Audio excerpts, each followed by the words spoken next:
We start right off with that exclusive interview. The man once behind American Apparel, known for its racy ads, provocative clothing, and its models. Some say those ads crossed the line and that the CEO did too.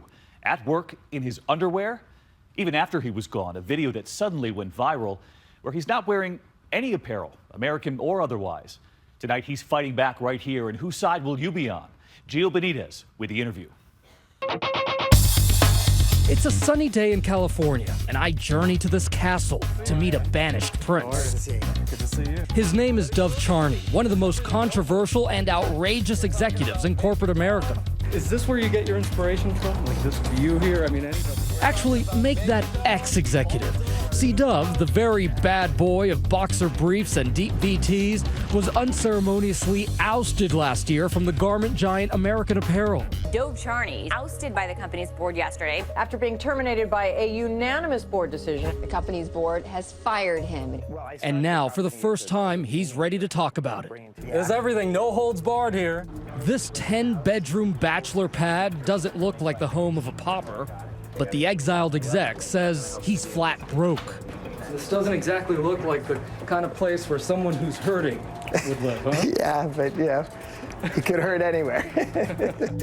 Charney, the Canadian who loves all things American, brought us here in an effort to overcome allegations of sexual misconduct and mismanagement. Fall of the Sleaze King. Are you the Sleaze King? I'm not the Sleaze King. I want everybody to know I'm not the Sleaze King. I have nothing to do. The Sleaze King is another guy. Covers like this one aren't winning you any brownie points, are they? Well, you know, I'm not a Girl Scout. Someone we talked to said Dov Charney is very likable. He's just not a normal human being. Was that my mother? That was my first taste of this man's oddball affect. And I'm not the only one who's experienced the full Charney. Yeah! I'm not happy with something, so, you see, I'm not happy with the beat. I know we can do better there. Since Charney founded the company, American Apparel distinguished itself as a company that, against every trend, manufactured clothing in the U.S., paying its workers far above the industry average. A good worker could make 13, 14 bucks an hour, and their colleagues are working in sweatshops where they're paying cash for $5. Come on up, Dov. We saw the Dov love ourselves at this rally of current and former employees who believe he can save their troubled company. He's a great man, a great boss. Someone here said he needs us as much as we need him. Well, because they know who I am, and I know who they are. Pronto posible. That he can return to that company. Look at all these people. They were praying for you. Praying for you. So passion takes many forms. I'm touched. I'm touched. Amen. But Charney is not universally adored. He's equally famous for building the brand by pushing the limits of good taste and sexual propriety when it came to marketing its clothing. So early on, you were criticized for using very young models for those ads. Okay. So we have some of the pictures here. These that really, some say, border on kiddie porn. Okay, but you're saying kiddie porn and you're saying young models, but our models have generally been older, you know. Are the age... But made to look younger. But like I don't know, bubble that's gum. made to look younger is very subjective. Looking back, though, do you think you pushed the envelope too far? I'm sure we pushed the envelope too far a couple times. That's why you make the next ad right away. By 2005, the company was growing by leaps and bounds, earning $211 million in profits. And by early 2007, they went public. For Charney, it was always about breaking boundaries. And that was the driving force behind both his rise and fall. See, as the profits were piling up, so were allegations, lots of them, that his sexual enthusiasm wasn't just a marketing ploy, but that it created a sexually charged, hostile work environment. There's a sexual element to fashion that's inescapable. So like to then start saying, let's get scared about sex, you know, we can't mention the word sex in the workplace. I mean, it just doesn't add up. It's not right. What do you think your weakness is? Is it women, sex, passion? What's your weakness? My weakness is probably not knowing what my weaknesses are at all times. Did you ever sexually harass any employee? No.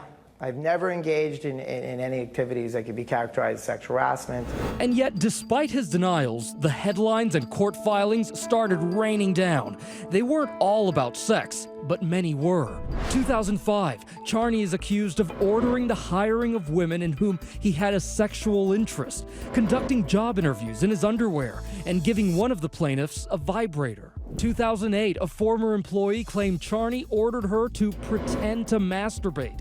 And in 2011, another former employee accused Charney of violently kissing her. Charney has been facing lawsuits and accusations of sexual harassment for years. Do you know how many times you've been sued for sexual harassment?